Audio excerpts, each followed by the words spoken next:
Hey, what's up? Alex here. I have a chance to visit CES this year. There are a crazy number of showcase brands, but here is the list that caught my attention.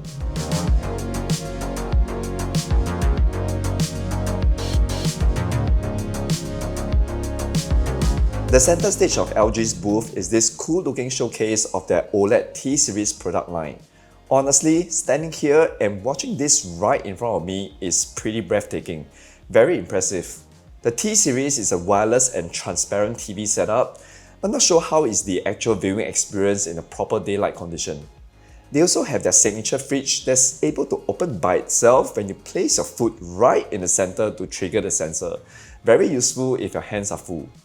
They have a smart gardening solution which you can have it as a side table attached with a Bluetooth speaker below, and I also get to experience a first-hand demo of their AI smart home. So for example, if it sees me drinking coffee, it will recommend me what food I can go with it and automatically change the ambient lighting. This is just a showcase of the concept at the moment. They market this affectionate intelligence that understands and cares for you. Can't wait to see how they are going to roll this out in the smart home market. Next, of course, we have to look at Samsung, and without a doubt, we see the AI messaging pushing across everywhere. Something that I didn't expect is that there is a huge focus on smart things, to the extent that it feels like they are selling smart things first, product second. Like smart things for pet care, where you are able to track your dog's activity level, even showing its walk time and distance. The product enabling this is the Galaxy Smart Tag 2, but it's not even displayed here. Something that I am unaware of is this map view feature.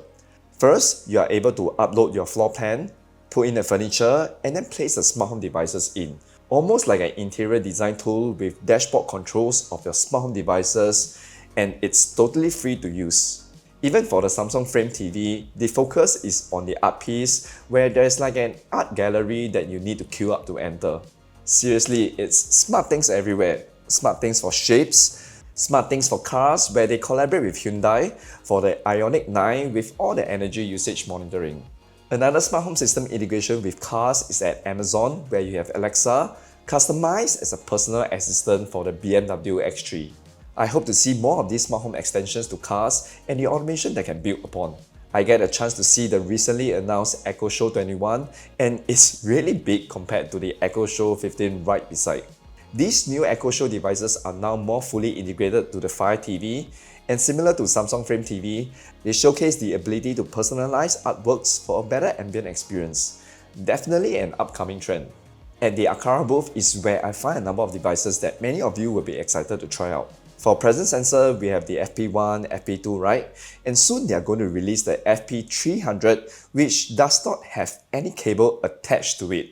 This is exactly what I asked for. It doesn't have all the fancy features from FP2 in order to save battery life. Can't wait to get my hands on this.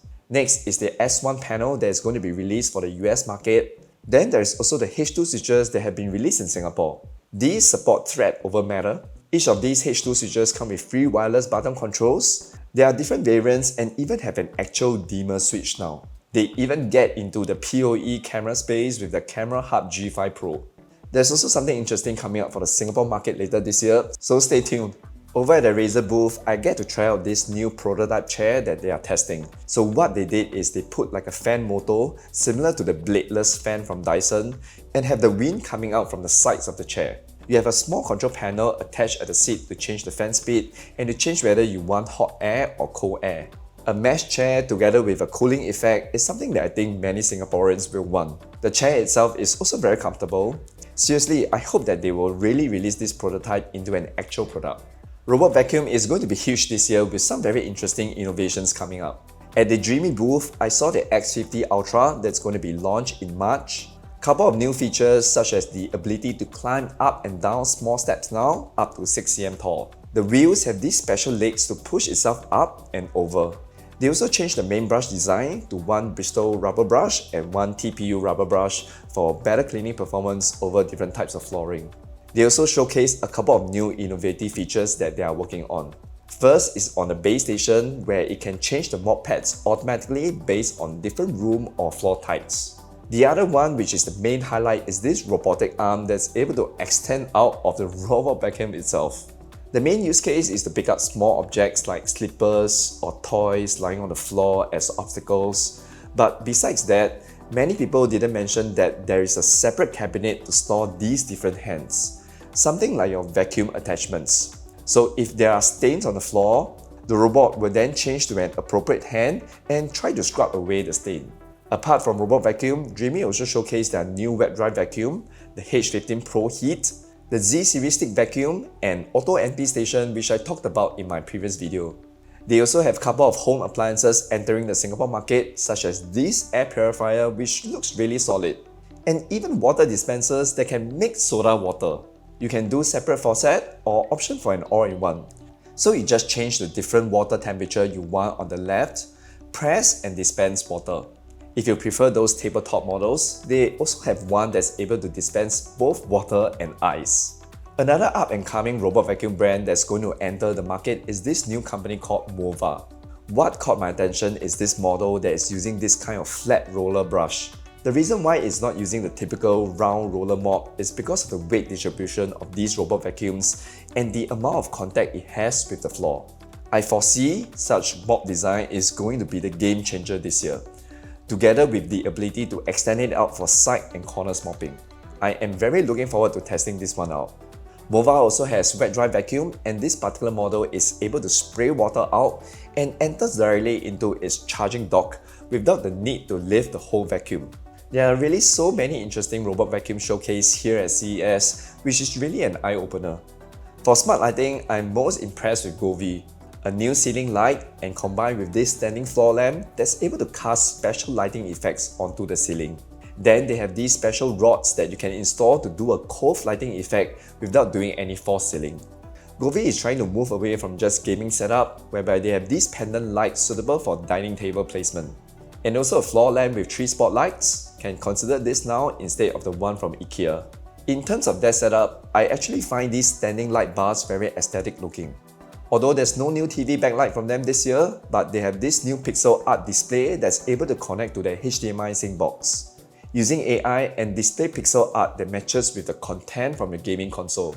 So many interesting new products from Govee, but the million-dollar question is, when are they going to be officially distributed in Singapore? For smart locks, Philips is here, and I found a couple of models that support palm vein recognition, which are not in Singapore yet. I don't think that facial recognition for door locks are implemented well. To me, the future gold standard is going to be palm vein recognition. As many of you have requested, I'm working on an updated video for smart door lock, so stay tuned for that this year. Another device that I'm looking to test out is the Reolink smart video doorbell. This is not their PoE-based doorbell, but a new battery-powered model that is more suitable for Singapore HDB housing. Reolink has good integration with Home Assistant, so this might be something that I will consider changing for my new house. At Tuya's booth, it seems like they are mainly here for businesses looking to OEM their products. I saw this robot-looking toy, which is basically a smart panel device type. But besides the normal smart home controls, it is also used as a learning tool for kids, which is really very creative. I hope that we can see more of such fun smart home gadgets in the market. On the other end, there are these high-end premium modular switches from a company called LifeSmart. I never heard of this company before. Here, I learned that they mainly do B2B business, working with real estate developers, and they are using their own proprietary smart home protocol. So if you are in the market looking for those very unique looking fancy smart switches, you can definitely check out this brand. Lastly, since I am already here at CES, I am 100% going to take the opportunity to check out those smart AI glasses. At TCL booth, this is the Razer X3 Pro. Here, I am testing the AI language translation, where if I see something or hear something, I can use it to translate to another language. You can also easily take photos and videos with it, which is really super cool. I am seriously considering to get one, customized with my eyesight degree, and try using it for a period of time. Another one I tried is the Rokit Max 2, but this is an AR glasses, stands for Augmented Reality, where the digital content is just an overlay to the specs right in front of you.